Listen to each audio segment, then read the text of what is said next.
Hi guys! Na-experience nyo na ba guys na nasusugat kayo sa mga edge ng packaging ng mga lotions, ng mga hair treatment, yung dito, at minsan nag-scratch siya sa mga bag, sa damit natin.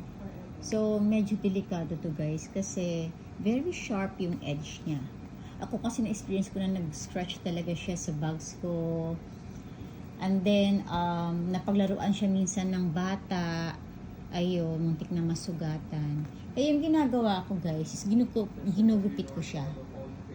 Like this. Lalo na pag magbiyahe ka, ganyan, ilalagay mo siya sa bagahe mo.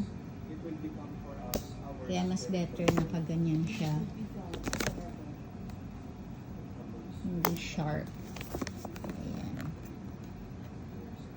So, sana nga, no, maisip nila na yung packaging, yung ganito, yung hindi siya sharp. Kaya yun yung ginagawa ko, guys. Talagang kinugupit ko yung mga sharp edges. Ganyan siya. Para hindi na siya masakit. Ayan. Yun lang, guys. Shinare ko lang sa inyo. Thank you for watching.